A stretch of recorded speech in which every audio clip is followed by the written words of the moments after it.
श्री कृष्ण कहते हैं कि जीवन में कुछ पल ऐसे आते हैं जब हर दिशा अंधेरी लगती है, जब हमें लगता है कि अब कोई रास्ता नहीं बचा।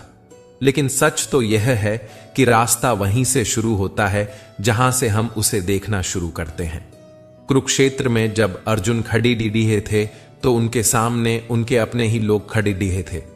मन में उलझन थी, शरीर कांप रहा था और हाथ से धनुष गिरने लगा था। उन्हें कुछ समझ नहीं आ रहा था कि क्या करें। तब श्री कृष्ण ने कहा, हे पार्थ, जो हुआ वह अच्छा हुआ, जो हो रहा है वह भी अच्छा हो रहा है, और जो होगा वह भी अच्छा ही होगा। तुम बस अपना कर्म करते जाओ, फल की चिंता मत करो।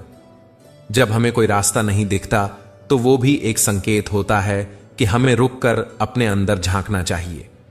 हो सकता है ईश्वर चाहता हो कि हम रुकें और सोचें, उस शक्ति को खोजें जो हमारे भीतर है। जब कोई रास्ता नहीं दिखे तब बस एक छोटा सा कदम आगे बढ़ाओ। अंधेरे में भी एक छोटा सा दीपक दूर तक रोशनी फैलाता है। डर को अपने से दूर करो। रास्ते उन्हीं के लिए बनते हैं जो अपने डर से लड़ डालते हैं। जब कभी तुम्हें लगे कि अब और नहीं सह सकते, तब अपने पुराने संघर्षों को याद करो। कई बार आज की परेशानी ही कल की सबसे बड़ी ताकत बन जाती है। श्री कृष्ण कहते हैं कि मनुष्य अपने विश्वास से बद्धा बनता है और अपने संदेह से छोटा। इसलिए अगर आज तुम्हें कोई रास्ता नहीं दिख रहा तो खुद पर विश्वास रखो। हर बंद दरवाजे के पीछे एक नई राह होती है। ईश्वर हमेशा हमारे साथ होते हैं, हमें बस उनकी परीक्षा में सफल होना होता है। जिसने अपने मन को जीत लिया उसने आधी लड़ाई पहले ही जीत ली। मन को शांत करने से बुद्धि स्थिर होती है और सफलता की राह बनती है। लेकिन जो अपने मन को काबू में नहीं रख सकता वह परिस्थितियों का गुलाम बन जाता है। सफलता का रहस्य यह है कि आप अपने मन को कैसे संभालते हैं। जो मन को साध लेता है वही अपनी किस्मत खुद लिखता है। किसी व्यक्ति की सफलता उसके मित्रों से नहीं बल्कि उसके शत्रुओं से तय होती है। अच्छे मित्र जीवन को सुंदर बनाते हैं, लेकिन अच्छे शत्रु इंसान को निखारते हैं। जितना बद्धा शत्रु होगा उतनी ही मेहनत तुम्हें करनी पड़ेगी। शत्रु तुम्हें गिराने की कोशिश करेगा, लेकिन वहीं से तुम्हें और ऊपर उठना होगा। दुनिया उन्हीं की कहानी याद रखती है जिन्होंने अपने हौसले से मुश्किलों को हराया हो। संघर्ष जितना बद्धा होगा सफलता उतनी ही शानदार होगी। भाग्य और मेहनत का खेल बद्धा ही अनोखा होता है। अगर तुम्हारी नीयत सही है तो नसीब कभी बुरा नहीं हो सकता। हम इस दुनिया में अकेले आए हैं, लेकिन जाते जाते अपने विचार, समझदारी और पहचान छोड़ कर जाना चाहिए। कुछ लोग केवल सपने देखते हैं और कुछ लोग जागकर उन सपनों को पूरा करने के लिए मेहनत करते हैं। सफल वही होते हैं जो सबकी सुनते हैं, लेकिन करते वही हैं जो उनके दिल को सही लगता है। 1 मिनट की सफलता कई वर्षों की मेहनत की कीमत चुका देती है। अपने हर छोटे काम को भी दिल, दिमाग और आत्मा से करो। यही सफलता का सबसे बड़ा रहस्य है। अनुभव कभी गलत नहीं होता। अनुमान गलत हो सकता है, लेकिन अनुभव सच्चा होता है। अनुमान हमारे मन की कल्पना है, जबकि अनुभव जीवन की सच्चाई है। कुछ पाने के लिए कुछ खोना भी पड़ता है। खोने की हिम्मत रखो और पाने की खुशी को संजोना सीखो। जो इंसान संघर्ष से बचना चाहता है वह ऊंचाइयों तक कभी नहीं पहुंच सकता। जो गिरने से डरता है वह कभी जीत नहीं सकता। किसी ने पूछा, अगर कोई अपना भूल कर चला जाए तो क्या करोगे? जवाब मिला, जो सच में अपना होता है वह कभी भूल कर नहीं जाता, और जो छोड़ डाच कर चला जाता है वह कभी अपना था ही नहीं। सम्मान कभी छीना नहीं जाता, वह अच्छे स्वभाव और कर्मों से कमाया जाता है। जब तक हमें समझ आता है कि जिंदगी क्या है, तब तक वह बहुत आगे निकल चुकी होती है। वक्त का खेल भी अजीब है। जब हमें अपनी गलती का एहसास होता है तब बहुत देर हो चुकी होती है। खुश रहना ही सबसे बड़ी उपलब्धि है। खुश रहना सीखो, क्योंकि यही सबसे बड़ी सजा है उन लोगों के लिए जो तुम्हें दुखी देखना चाहते हैं। रास्ते चाहे जितने भी मुश्किल क्यों ना हो, अगर हौसला बुलंद है तो मंजिल पाना तय है। सफलता मेहनत से मिलती है, नसीब से नहीं। दुनिया सिर्फ दो तरह के लोगों को याद रखती है, एक जिन्होंने इतिहास बनाया और दूसरे जिन्होंने इतिहास मिटा दिया। लेकिन अगर तुम्हें दुनिया में अपनी पहचान बनानी है तो अपने सपनों के लिए लड़ना पड़ेगा। ये मत सोचो कि रास्ता कितना लंबा है, ये सोचो कि हर कदम तुम्हें मंजिल के कितना करीब ला रहा है। जो अंधेरे से डरते हैं उन्हें कभी रोशनी नहीं मिलती। जब लोगों की कड़ी डीवी बातें भी मीठी लगने लगें, जब दर्द में भी सुकून मिलने लगे, तब समझ लेना कि तुम जीवन जीना सीख चुके हो। दुनिया का एक अजीब नियम है, जब लोग तुम्हारे बारे में अच्छा कहते हैं तो शक करते हैं, लेकिन जब कोई बुरा कहता है तो तुरंत मान लेते हैं। लेकिन तुम्हें इन बातों से फर्क नहीं पड़ना चाहिए। लोगों का काम है कहना, तुम्हारा काम है आगे बढ़ते रहना। कुएं में डाली गई बाल्टी भी तभी भरती है जब वह झुकती है। जीवन का नियम भी यही है, जो झुकता है वही पाता है। जो खुद को सबसे ऊपर समझता है वह खाली रह जाता है। तकदीर और फकीर पर कोई भरोसा नहीं, कब क्या छीन लें या क्या दे जाए कोई नहीं जानता। जीवन में सबसे अमीर वही होता है जिसके पास एक अच्छा दिल और मीठी जुबान होती है। अच्छी बातें किताबों में भी लिखी होती हैं, लेकिन उन्हें समझने वाले बहुत कम होते हैं। इस दुनिया में हर कोई किसी न किसी मतलब से जुद्धा होता है, और जो लोग सबसे ज्यादा अपने होने का हक जताते हैं वही अक्सर सबसे पहले धोखा देकर चले जाते हैं। श्री कृष्ण कहते हैं, अपनी जिंदगी से मत भागो, क्योंकि अच्छा समय खुशियां देता है और बुरा समय अनुभव। और याद रखो, सफल जीवन के लिए दोनों का होना बहुत जरूरी है। हर किसी में अच्छाई देखने की आदत डालो, इससे तुम्हारा नजरिया बदल जाएगा। जब नजरिया बदलता है तो दुनिया भी बदल जाती है। यह जीवन भी धीरे धीरे खुद ही गुजर जाएगा। इसलिए कभी खुद मुस्कुराओ और कभी दूसरों को भी हंसा दो, क्योंकि पछतावे से बीता हुआ कल नहीं बदलेगा और चिंता करने से आने वाला कल नहीं सुधरेगा। किस्मत एक चतुर खिलाड़ी की तरह होती है। यह हमें ऐसे खेल में उलझा देती है जिसकी चाल हम तब समझते हैं जब हम हार जाते हैं। जीवन एक रंगमंच की तरह है और हर इंसान उसमें एक कलाकार है। कोई भी कमजोर नहीं होता, बस वही टिकता है जो हर भूमिका को ठीक से निभा लेता है।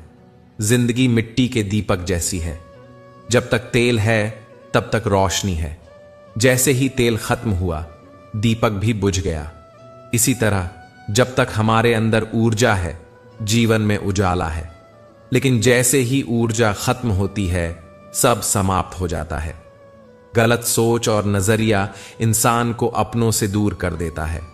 जिन लोगों पर जिम्मेदारियों का बोझ होता है, उनके पास शिकायत या रूठने का समय नहीं होता।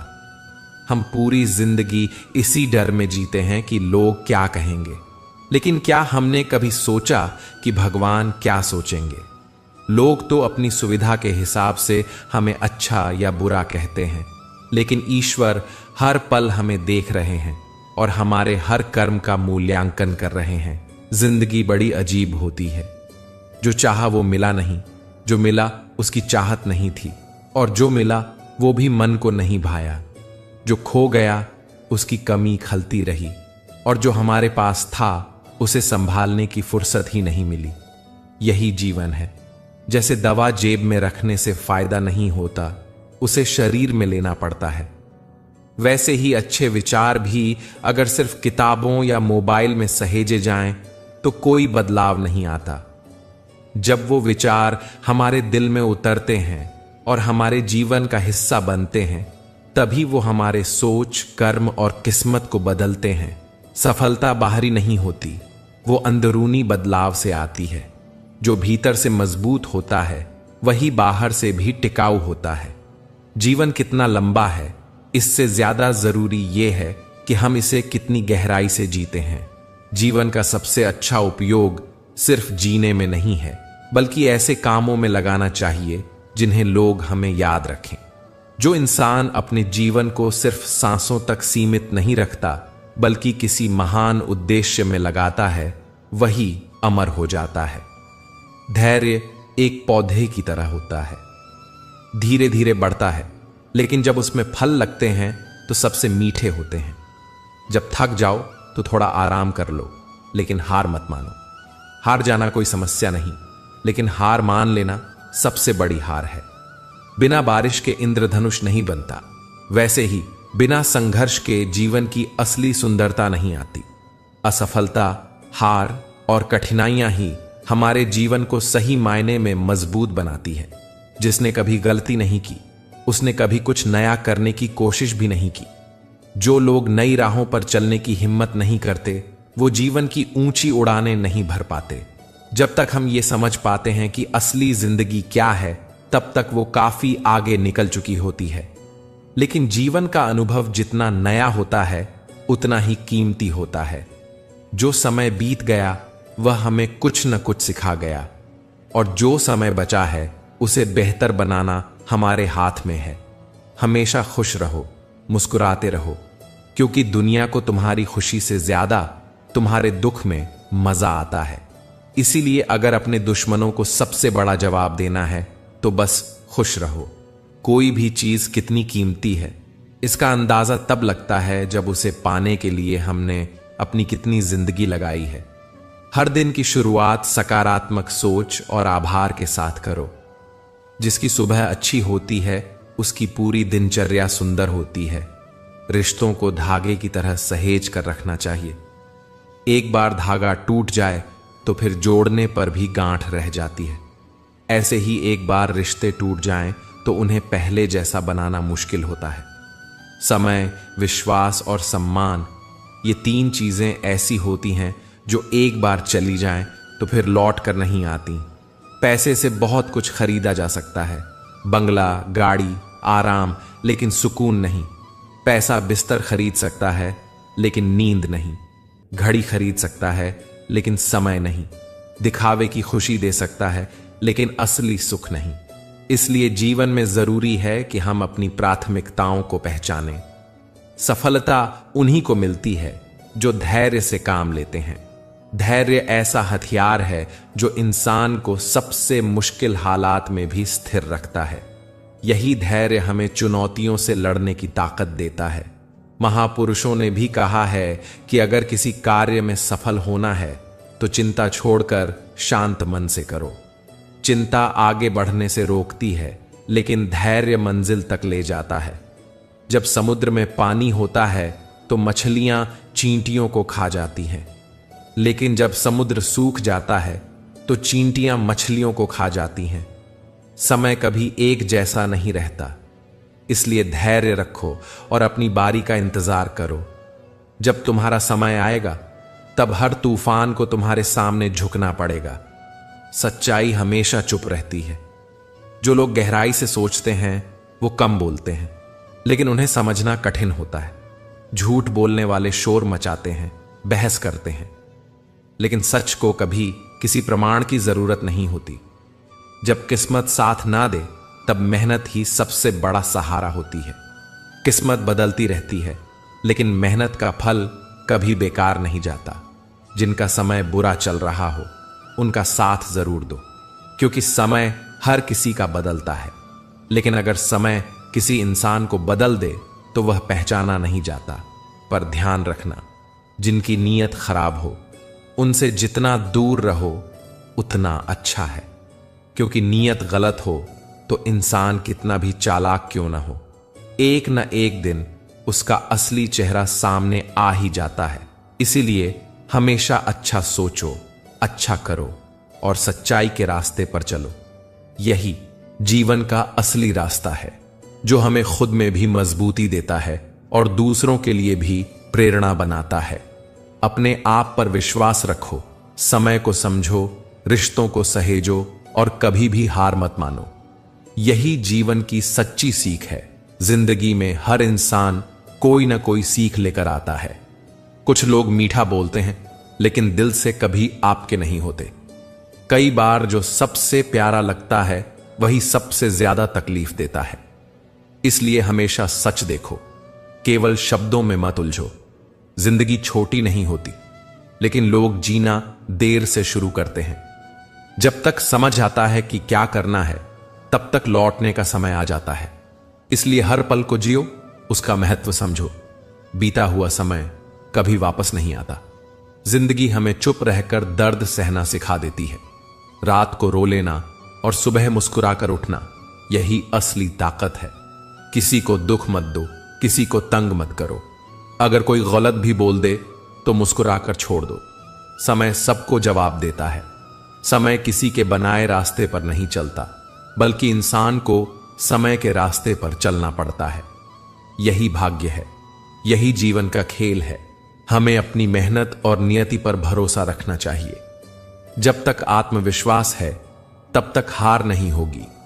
प्रेम एक ऐसा रिश्ता है जो बिना किसी शर्त या कुंडली के निभाया जा सकता है। जहां स्वार्थ और उम्मीदें खत्म हो जाती हैं, वहीं से सच्चा प्रेम शुरू होता है। जो लोग भोजन के साथ भूख रखते हैं, बिस्तर के साथ नींद, धन के साथ धर्म और विशेषता के साथ शिष्टता, वही सबसे सौभाग्यशाली होते हैं।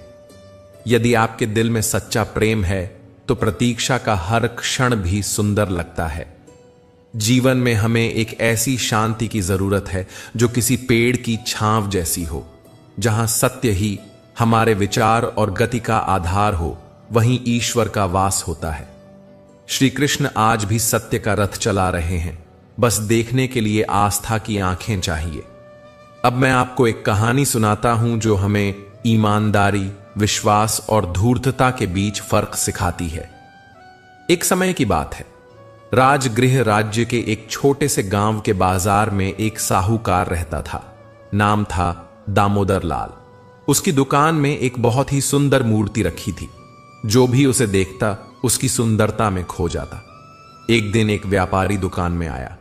उसने मूर्ति देखी और बोला, वाह, क्या खूब मूर्ति है।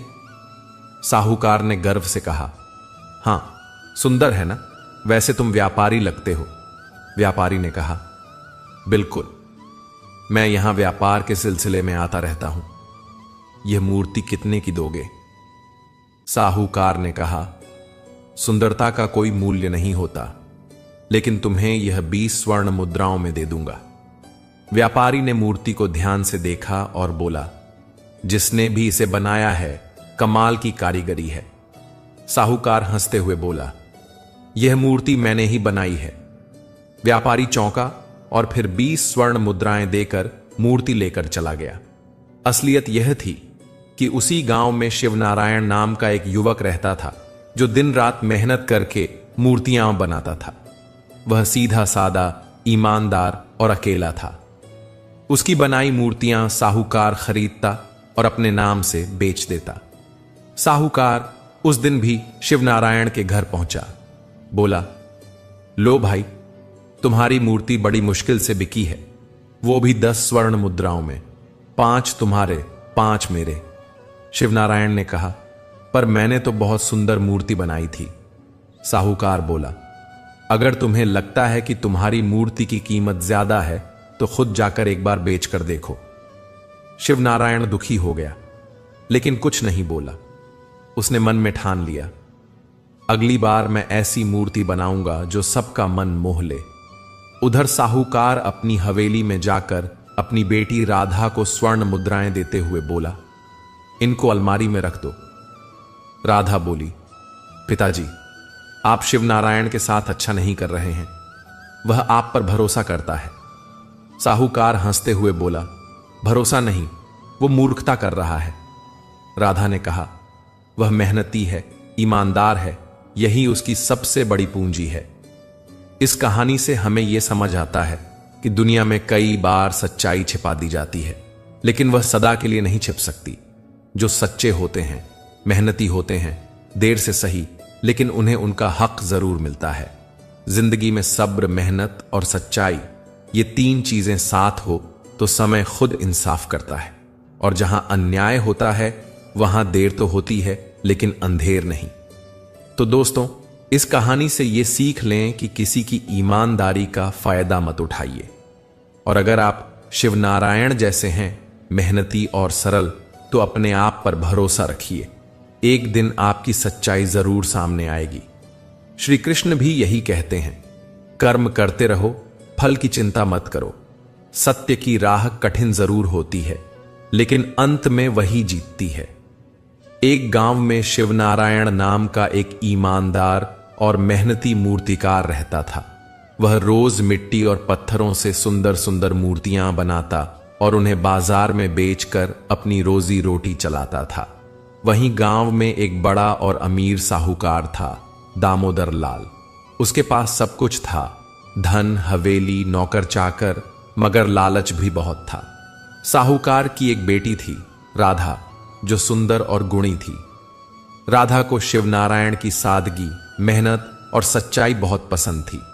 वह मन ही मन उसे चाहने लगी थी। एक दिन साहूकार ने गुस्से में राधा से कहा, राधा, मुझे पता है तू शिवनारायण को पसंद करती है, लेकिन कान खोलकर सुन ले, मैं तेरा विवाह उस गरीब मूर्तिकार से नहीं करूंगा, वह तो भिखारी है। इतना कहकर साहूकार वहां से चला गया। अगले दिन वह फिर शिवनारायण के घर गया और बोला, अरे शिवनारायण, आज क्या नया बनाया है? शिवनारायण ने मुस्कुराते हुए कहा, साहूकार साहब, आपकी बात ने मुझे कल रात सोचने पर मजबूर कर दिया। इसीलिए मैं आज ऐसी मूर्ति बना रहा हूं जैसी आज तक किसी ने देखी भी नहीं होगी।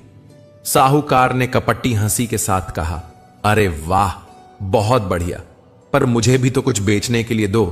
देखो, मेरे पास तो सब कुछ है, पैसा, हवेली, सोना चांदी, पर तुम्हारा तो कुछ सोचना चाहिए ना। तुम जैसे कलाकारों का भला तो कोई करेगा नहीं। चलो मैं ही कुछ कर देता हूं। शिवनारायण ने मुस्कुराकर एक मूर्ति साहूकार को दे दी और फिर अपने काम में लग गया। साहूकार मूर्ति लेकर जंगल के रास्ते बाजार की ओर निकल पड़ा ताकि जल्दी पहुंच सके। रास्ते में एक घुड़सवार ने उसे रोका। वह कोई और नहीं, प्रयागराज राज्य के राजकुमार चंद्र प्रताप थे। उन्होंने साहूकार से कहा, मैं प्रयागराज के राजा भानु प्रताप का बेटा हूं। यह मूर्ति बहुत सुंदर है, क्या इसे तुमने बनाया है? साहूकार ने झूठ बोलते हुए कहा, जी राजकुमार, यह मूर्ति मैंने ही बनाई है। अगर आपको पसंद है तो मैं इसे आपको भेंट करता हूं।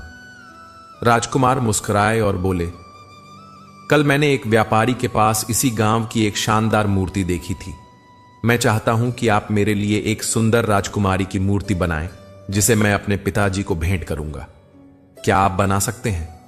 साहूकार ने तुरंत हामी भरी। हां हां राजकुमार, क्यों नहीं? राजकुमार बोले, ठीक है, तुम्हें 10 दिन का समय देता हूं। 10वें दिन मैं स्वयं मूर्ति लेने आऊंगा। साहूकार ने सिर हिलाया और सोचा, अगर यह मूर्ति तैयार हो गई तो मैं राजमहल तक पहुंच जाऊंगा। राजा भी खुश हो जाएगा और मेरी इज्जत पूरे राज्य में फैल जाएगी। अगले दिन वह फिर शिवनारायण के घर गया। शिवनारायण मिट्टी से एक मूर्ति बना रहा था और काम में इतना डूबा हुआ था कि उसे साहूकार की आहट भी नहीं हुई। साहूकार ने आवाज लगाई, अरे शिवनारायण! शिवनारायण चौंक गया और बोला, आइए साहूकार साहब। साहूकार ने कहा, एक व्यापारी मेरे पास आया था, वह एक सुंदर राजकुमारी की मूर्ति बनवाना चाहता है। शिवनारायण खुश होकर बोला, तो काम बन गया साहूकार साहब। मैं पहले से ही एक सुंदर राजकुमारी की मूर्ति पर काम कर रहा हूं। यह ऐसी होगी कि जो देखेगा देखता ही रह जाएगा। साहूकार की आंखों में लालच साफ दिख रहा था। वह बोला, बहुत बढ़िया, कब तक तैयार होगी? शिवनारायण ने कहा, 8 दिनों में तैयार कर दूंगा। साहूकार ने कहा, 9वें दिन मुझे मूर्ति दे देना, मैं उसे बाजार में बेचूंगा और तुम्हें बहुत अच्छे पैसे दूंगा। तुम चिंता मत करो, मैं हमेशा तुम्हारा भला चाहता हूं। फिर वह चला गया। शिवनारायण दिन रात मेहनत में जुट गया। उसकी उंगलियां मिट्टी और पत्थर पर नक्काशी करती रहीं। धीरे धीरे मूर्ति आकार लेने लगी। 8वें दिन वह मूर्ति को देखकर हैरान रह गया। वह इतनी सुंदर लग रही थी जैसे कोई असली राजकुमारी हो। शिवनारायण खुद भी अपने काम पर गर्व करने लगा। उसी वक्त साहूकार आ गया। उसने मूर्ति को देखा और उसकी आंखें फटी की फटी रह गईं। वह चिल्लाया, अरे शिवनारायण, कमाल कर दिया, क्या शानदार मूर्ति बनाई है। शिवनारायण बोला, साहूकार साहब, मुझे भी यकीन नहीं हो रहा कि यह मूर्ति मैंने बनाई है। साहूकार ने जल्दी से कहा, चलो अब यह मूर्ति मुझे दे दो। शिवनारायण ने मूर्ति दे दी और साहूकार उसे अपनी हवेली ले गया। जब उसकी बेटी राधा ने मूर्ति देखी तो वह दंग रह गई। वह बोली, पिताजी, इस बार शिवनारायण ने तो कमाल कर दिया है। साहूकार ने मुस्कुराते हुए कहा, हां, लेकिन अब यह मूर्ति राजकुमार को जाएगी और उसका नाम मेरा होगा। राधा यह सुनकर चुप रह गई। उसका मन दुखी हो गया, लेकिन उसने कुछ नहीं कहा। 10वें दिन राजकुमार अपने सैनिकों के साथ गांव आए। साहूकार ने उन्हें अपनी हवेली में बुलाया और मूर्ति दिखाई। राजकुमार मूर्ति को देखकर मंत्रमुग्ध हो गया। वह बोला, यह तो बिल्कुल जीवित लगती है, कमाल है। साहूकार मुस्कुराते हुए बोला, धन्यवाद राजकुमार, यह मूर्ति मैंने ही बनाई है। तभी राधा ने साहस करके कहा, राजकुमार, यह मूर्ति मेरे पिताजी ने नहीं, शिवनारायण ने बनाई है। सभी चौंक गए। साहूकार का चेहरा पीला पड़ गया। राजकुमार ने कहा, क्या यह सच है? शिवनारायण को बुलाया गया।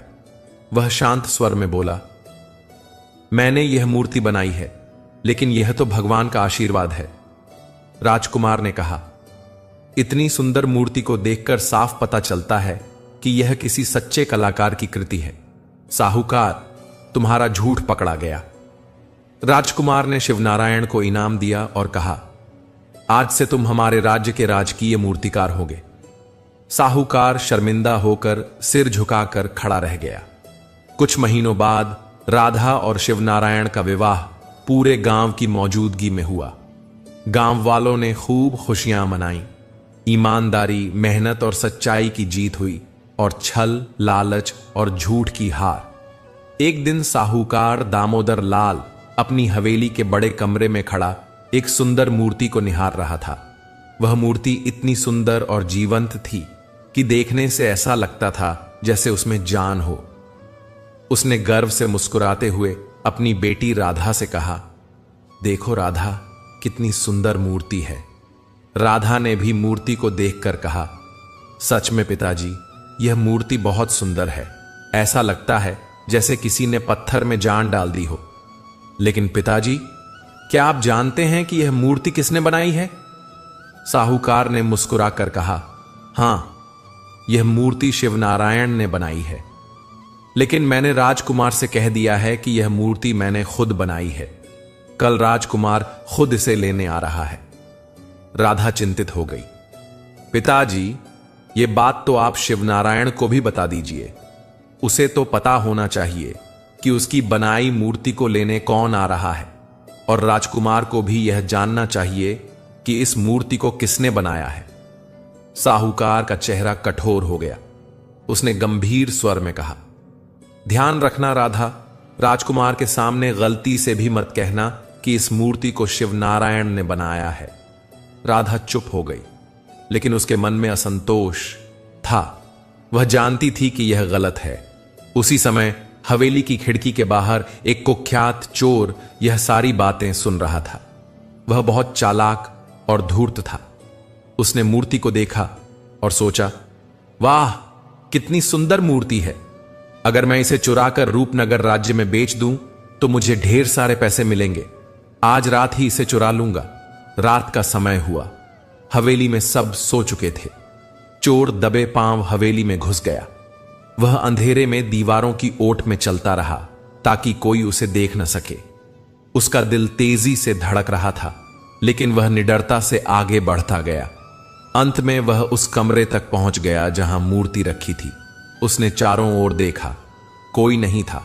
उसने तेजी से मूर्ति उठाई और हवेली से बाहर निकल गया। जंगल की ओर बढ़ते हुए उसने सोचा, आज रात तालाब के पास ठहरता हूं। सुबह होते ही मूर्ति लेकर रूपनगर जाऊंगा और राजकुमार को बेच दूंगा। सुबह जब साहूकार की आंख खुली तो उसने देखा कि मूर्ति गायब थी। वह चौंक पड़ा और गुस्से से चीख पड़ा, राधा, राधा! राधा दौड़ती हुई आई। क्या हुआ पिताजी? साहूकार ने गुस्से से कहा, यह मूर्ति शिवनारायण ने ही चुराई है। उसे पता चल गया होगा कि राजकुमार इसे लेने आ रहा है। अब वह चाहता है कि मुझे अपमानित करे। राधा ने कहा, नहीं पिताजी, शिवनारायण ऐसा कभी नहीं कर सकता। वह बहुत ईमानदार है। लेकिन साहूकार ने राधा की बात नहीं मानी। उसी समय हवेली के बाहर घोड़ों की टापों की आवाज आई। राजकुमार चंद्र प्रताप अपने सैनिकों के साथ आ गया था। राजकुमार ने घोड़े से उतरते ही कहा, साहूकार, हम आ गए हैं, वह मूर्ति लाओ। साहूकार घबरा गया। वह बोला, राजकुमार क्षमा कीजिए, मूर्ति कल रात चोरी हो गई है, मुझे माफ कर दीजिए। राजकुमार का चेहरा गुस्से से लाल हो गया। क्या बकवास कर रहे हो? मेरे पिताजी के सामने मेरी बेइज्जती करवाना चाहते हो? राजकुमार ने तलवार आदि निकालते हुए कहा, मैं तुम्हें सिर्फ कल तक का समय देता हूं। अगर कल तक मूर्ति नहीं मिली तो समझ लेना कि यह तुम्हारा अंतिम दिन होगा। राजकुमार सैनिकों के साथ चला गया। साहूकार के माथे पर पसीना छलक आया। अब वह बुरी तरह डर गया था। उसने सोचा, अब क्या करूं? उसे बस एक ही उपाय सूझा, शिवनारायण। वह भागता हुआ गांव की गलियों में गया और लोगों को इकट्ठा करके शिवनारायण के घर पहुंचा। उसने जोर से दरवाजा पीटना शुरू कर दिया। खोलो दरवाजा शिवनारायण। दरवाजा खुला और शिवनारायण सामने खड़ा था। उसने हैरानी से पूछा, क्या हुआ साहूकार साहब, इतनी भीड़ क्यों लेकर आए हैं?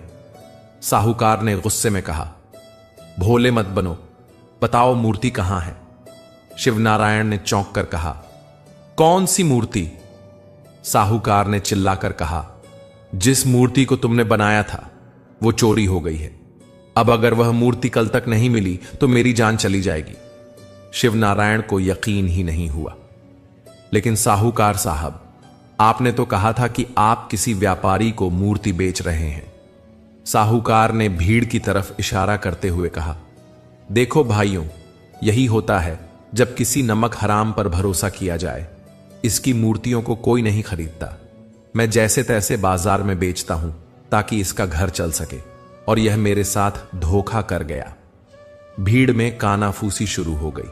कुछ लोग बोले, साहूकार सही कह रहा है, शिवनारायण ही दोषी है। फिर एक आदमी गुस्से से बोला, अगर साहूकार को कुछ भी हुआ तो हम सब मिलकर शिवनारायण को गांव से निकाल देंगे। शिवनारायण ने हाथ जोड़कर कहा, आप सब मेरा विश्वास कीजिए, मैंने मूर्ति नहीं चुराई, मैं ऐसा काम कभी नहीं कर सकता। लेकिन कोई उसकी बात सुनने को तैयार नहीं था। साहूकार गुस्से में शिवनारायण का गला पकड़ने ही वाला था। गांव के बीचों बीच एक बड़ा हंगामा हो गया था।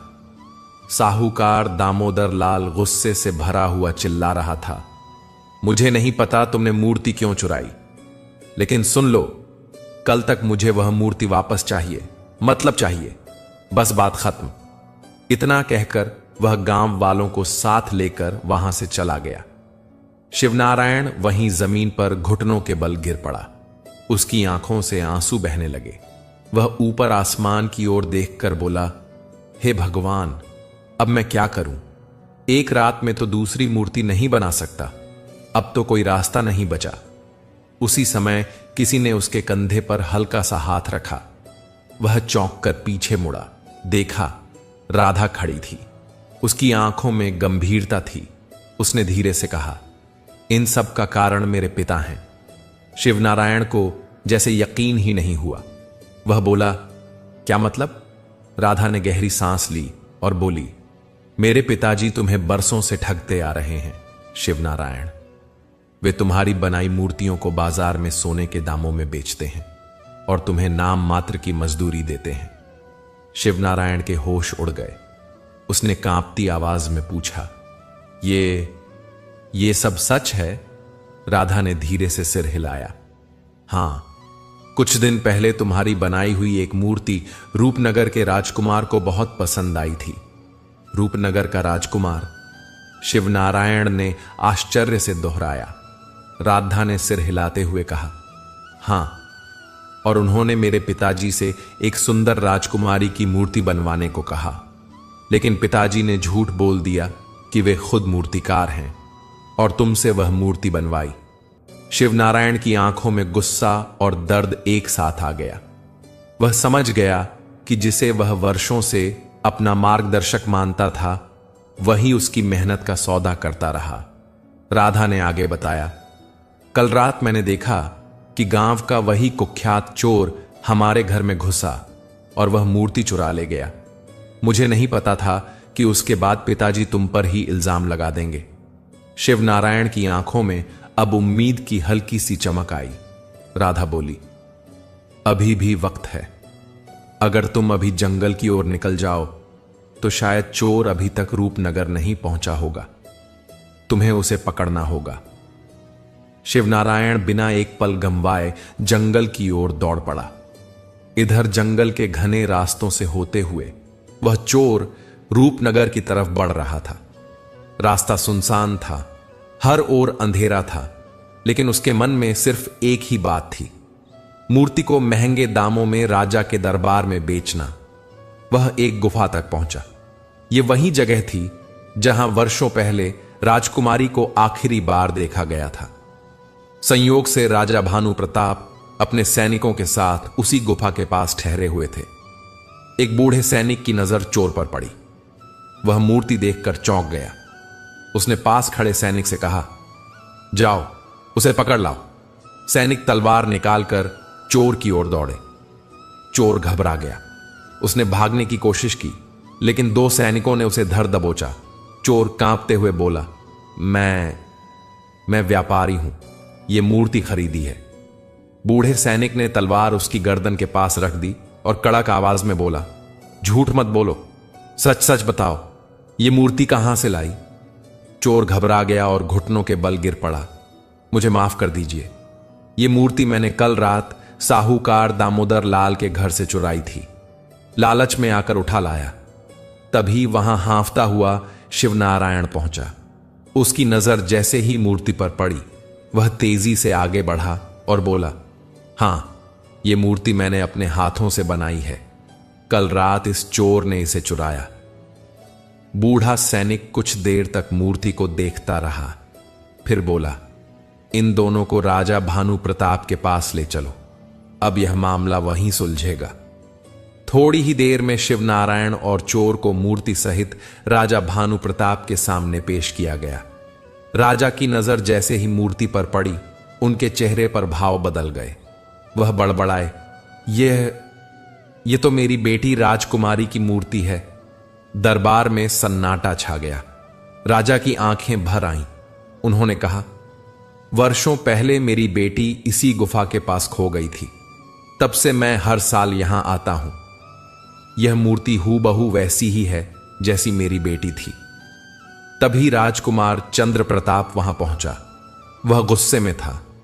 उसने मूर्ति पर नजर डाली और फिर बोला, पिताजी, यह मूर्ति उस गांव के साहूकार की बनाई हुई है और ये दोनों लोग चोर हैं जो इसे यहां बेचने आए हैं।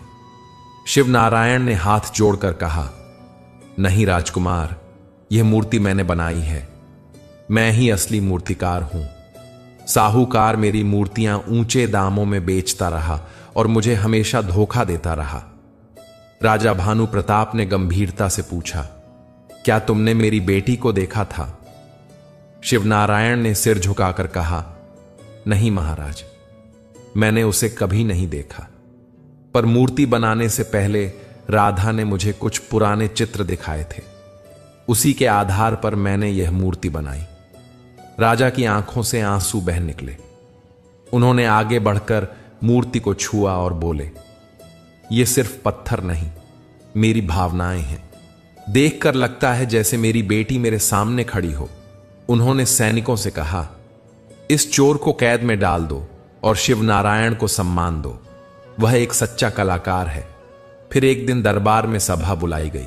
वहां घोषणा की गई, शिवनारायण अब राजशाही मूर्तिकार होंगे। उनकी बनाई हर मूर्ति हमारे महलों की शोभा बढ़ाएगी।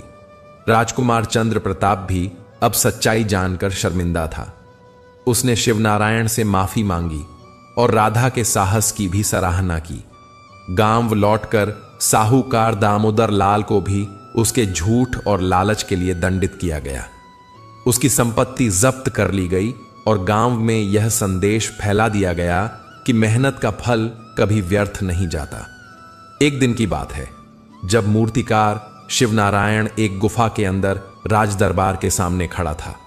राजा भानु प्रताप और राजकुमार चंद्र प्रताप उसके सामने थे।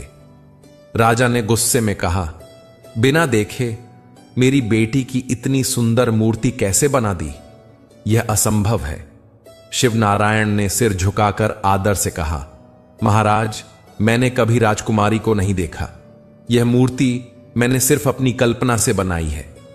राजकुमार चंद्र प्रताप को यह बात झूठ लगी।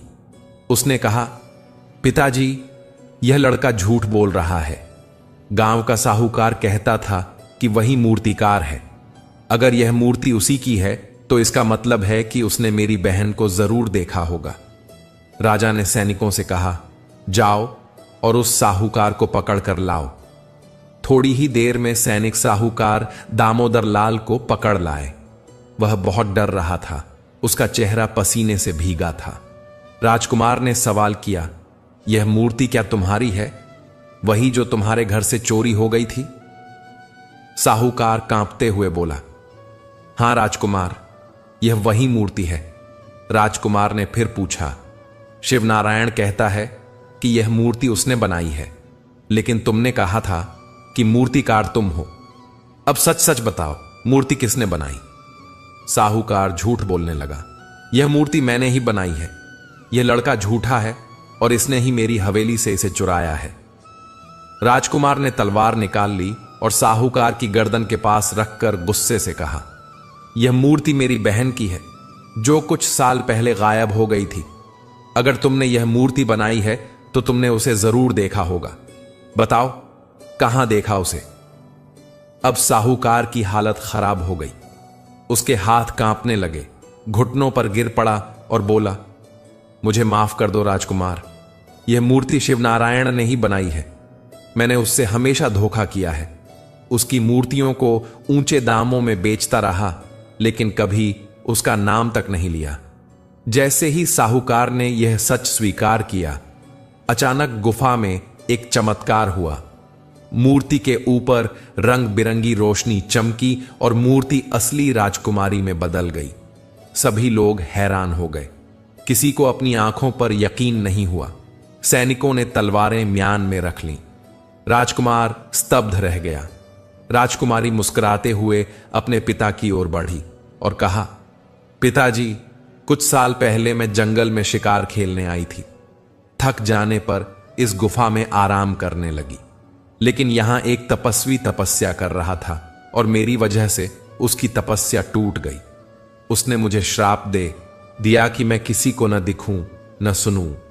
जब मैं बहुत रोई तो तपस्वी को मुझ पर दया आई। उन्होंने कहा, जब कोई अनोखा मूर्तिकार मेरी हूबहू मूर्ति बनाएगा और वह मूर्ति इस गुफा तक पहुंच जाएगी, तब मैं वापस अपने असली रूप में लौट आऊंगी। राजा ने अपनी बेटी को गले लगा लिया। खुशी के आंसू उनके गालों पर बहने लगे।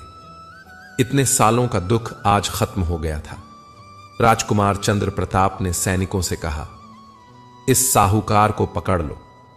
सैनिक जैसे ही साहूकार को पकड़ने बढ़े, उसकी बेटी राधा आगे आई और बोली, पिताजी, मैंने कहा था ना, शिवनारायण के साथ गलत मत कीजिए। देखिए, आखिर में आपको शर्मिंदगी उठानी पड़ी। साहूकार शर्मिंदा था। उसकी आंखें झुकी हुई थीं। वह कुछ कह नहीं सका। शिवनारायण ने झुककर राजकुमार से कहा, राजकुमार, मेरी आपसे विनती है कि साहूकार को क्षमा कर दीजिए। अगर ये जेल जाएंगे तो इनकी बेटी राधा का क्या होगा? राजकुमार मुस्कुराया और कहा, जिसे लूटने आए थे वही आज तुम्हारी जान बचा रहा है। मैं केवल शिव नारायण की सच्चाई और भलमनसाहत के कारण तुम्हें छोड़ रहा हूं। राजा ने प्रसन्न होकर शिव नारायण को ढेर सारी सोने की मुद्राएं दी और कहा, तुम्हारी कला ने मेरी बेटी को मुझसे मिलाया है। यह सिर्फ कला नहीं थी, यह श्रद्धा थी। इसके बाद साहूकार पूरी तरह बदल गया। उसने अपने सारे पापों का प्रायश्चित किया। उसने अपनी बेटी राधा का विवाह शिव नारायण से कर दिया। पूरा गांव इस विवाह का गवाह बना। यह केवल एक शादी नहीं थी, यह न्याय की जीत थी। शिवनारायण और साहूकार अब साथ ही रहने लगे। उनके बीच कोई छल कपट नहीं था, बल्कि सच्ची मित्रता थी। एक ही घर में 2 पीढ़ियों की यह नई कहानी सबके लिए सीख बन गई। अब आइए इस कहानी से हमें जो सीख मिलती है उस पर बात करें। जीवन का सबसे बड़ा सत्य है कर्म। जैसा हम करते हैं वैसा ही फल मिलता है। अंधा प्रेम नहीं करना चाहिए। जब हम सोच समझकर प्रेम करते हैं तभी वह टिकता है। अनुमान से बड़ा होता है अनुभव। कल्पनाएं भ्रमित कर सकती हैं, लेकिन अनुभव सिखाता है। कभी भी हार मत मानो। कमजोर वक्त होता है, इंसान नहीं। जो दूसरों का भला करता है उसे दुख झेलना पड़ता है। जैसे सबसे मीठे फल वाले पेड़ को ही सबसे ज्यादा पत्थर पड़ते हैं। सच्चाई कभी छुप नहीं सकती। झूठ कितना भी बड़ा हो अंत में हारता है। कठिन समय ही इंसान को मजबूत बनाता है। दुख भले तकलीफ दे, लेकिन वही सबसे बड़ी सीख देता है। असली रिश्ता वही होता है जो भावनाओं से जुड़ा हो, न कि शब्दों से। कभी किसी को कम मत समझो। आज जो छोटा दिखता है वही कल बड़ा काम कर सकता है। अपने विचार पवित्र रखो। व्यक्ति अपने विचारों से ही याद रखा जाता है। तो दोस्तों, यह थी एक साधारण मूर्तिकार की असाधारण कहानी। अगर आपको यह कहानी और इसके जीवन संदेश पसंद आए हों तो वीडियो को लाइक करें, चैनल को सब्सक्राइब करें और कमेंट में जय श्री कृष्णा जरूर लिखें। आपका इस वीडियो को अंत तक देखने के लिए धन्यवाद। जय श्री कृष्णा।